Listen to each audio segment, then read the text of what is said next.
भगवान विष्णु ने मत्स्य अवतार आखिर लिया क्यों? कैसे हुई है मानव की उत्पत्ति?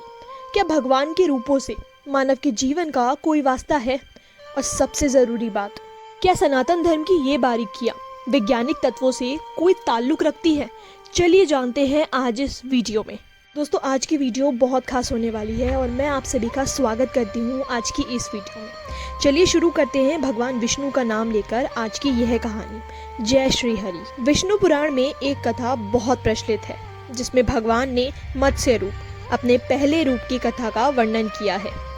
ये कहानी तब की है जब ब्रह्मा सृष्टि के रचयिता, शिव सृष्टि के रक्षक, हरि यानी विष्णु सृष्टि के संचालक, इन सभी को माँ धरती पुकार रही थी। कारण यह था कि सृष्टि के रचयिता यानी ब्रह्मा जी ने यह निर्णय लिया था कि वह शिव जी से कहकर धरती को जल मग्न करवा देंगे। इसी भय से कि धरती पर उत्पन्न सभी वनस्पति इस जल प्रलय में विनाश की ओर न चली जाए, धरती भगवान विष्णु को पुकार रही थी। वहीं दूसरी ओर ब्रह्मा जी भी बहुत दुखी थे कि कैसे वह अपनी ही बनाई इतनी सुंदर सृष्टि को विनाश की परिस्थितियों में डाल सकते हैं। कि तभी उनके आगे नारद मुनि आते हैं और वह उन्हें समझाते हुए कहते हैं कि पिताजी, आप अपनी बनाई सृष्टि का विनाश नहीं कर रहे हैं बल्कि उसका शुद्धिकरण कर रहे हैं। जिस प्रकार सूर्य के ताप से चारों ओर प्रकाश होने के बाद भी रात्रि में अंधकार होता ही है, उसी प्रकार यह विनाश सृष्टि का शुद्धिकरण है। यह बात सुनकर ब्रह्मा जी, जो धरती के मोह में व्याकुल हो रहे थे, वे शांत हो जाते हैं। परंतु धरती व्याकुल होकर विष्णु जी को पुकार रही थी। तब विष्णु जी कहते हैं, मेरा सर्वप्रथम उत्तरदायित्व है सृष्टि की रक्षा के हेतु, मनुष्य के हित के हेतु, उनकी रक्षा के हेतु धरती पर अवतरित हो। और वह धरती से वादा करते हुए उन्हें समझाते हैं कि यह जल प्रलय तुम्हें कोई हानि नहीं करेगा बल्कि यह तुम्हारी शुद्धिकरण हेतु होगा। और रही बात मनुष्य की रक्षा की, तो मैं स्वयं उनकी रक्षा करूंगा। यही उत्तम समय है मेरे पहले अवतार यानी मत्स्य अवतार का जन्म लेने का। आगे कहानी में बढ़ने से पहले कमेंट्स में बताइए कि मत्स्य अवतार के बाद भगवान विष्णु का दूसरा अवतार कौन सा था। तब तक मैं आगे की कहानी आप सभी को सुनाती हूँ। धरती पर उस समय हम सबके पिता यानी मनु, जिनको मनुष्यों के पिता के नाम से भी जाना जाता है, वह उनकी धर्म पत्नी शतरूपा, जिनको यौवन की देवी या फिर रूप की देवी भी कहा जाता है, हुआ करती थी। उस समय मनु अन्न का त्याग करके उपवास कर रहे थे, तपस्या कर रहे थे ताकि वह मनुष्य जाति को बचा पाए।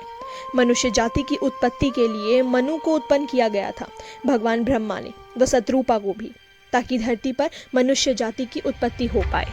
एक बार मनु सागर के जल को अपने हाथों में लेकर सूर्य देव की आराधना कर रहे होते हैं। तभी उनको आवाज आती है। उनके हाथों में एक छोटी सी मछली होती है। वह और कोई नहीं, भगवान विष्णु का मत्स्य अवतार होता है। वह देखते ही देखते छोटी मछली से एक विशालकाय मछली में परिवर्तित हो जाती है। वह मनु को दर्शन देते हैं भगवान विष्णु और कहते हैं, तुम मनुष्य जाति की चिंता ना करो, तुम्हारी चिंता हेतु हम तुम्हारे पिता है यहाँ पर।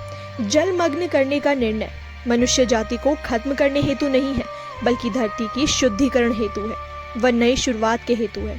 भगवान मनु को एक नौका देते हैं और कहते हैं, तुम इस नौका में सवार हो जाना शतरूपा, वह तुम्हें जो जरूरी लगता है उन सभी पौधों को अपने साथ ले लेना, वह सभी पशु पक्षियों का एक एक जोड़ा भी अपने साथ इस नौका पे सवार कर लेना।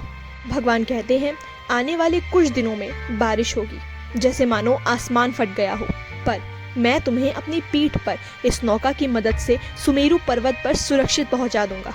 फिर तुम वहां आने वाली सृष्टि के कल्याण हेतु मनुष्यों की जाति व धरती के अनेक कोटियों की योनियों की संरचना करने का कार्य पूरा करना। मनु भगवान की इजाजत पर हामी भरते हैं व उनसे आशीर्वाद लेते हैं। इस प्रकार भगवान विष्णु का पहला अवतार यानी मत्स्य अवतार पूरी सृष्टि की संरक्षण करता है व मनुष्य जाति का कल्याण करता है।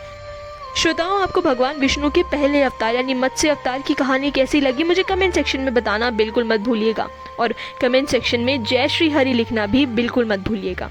श्रोताओं, आप आगे किस भगवान के बारे में जानना चाहते हैं या किस भगवान की कथा सुनना चाहते हैं, कमेंट सेक्शन में ज़रूर बताइएगा, मैं उस पर वीडियो ज़रूर बनाऊंगी। तब तक के लिए मैं आप सभी से आज्ञा चाहूँगी। और आप लोगों के लिए एक प्रश्न भी छोड़कर जाना चाहती हूँ। अगर आपने ये वीडियो बहुत ध्यान से देखी है तो आप इसका आंसर भी मुझे दे पाएंगे। दोस्तों, क्या आप बता सकते हैं कि भगवान विष्णु के मत्स्य अवतार ने मनु और शत्रुपा को किस पर्वत पर छोड़ा था, या किस पर्वत पर उनको धरती की संरचना हेतु पहुंचाया था? जिसने भी इस क्वेश्चन का सही आंसर दिया उसको मैं शाउट आउट दूंगी अपनी नेक्स्ट वीडियो में। तब तक के लिए मैं आप सभी से आगे लेना चाहूँगी। आपका दिल से धन्यवाद कि आपने यह वीडियो देखी। जय श्री हरि।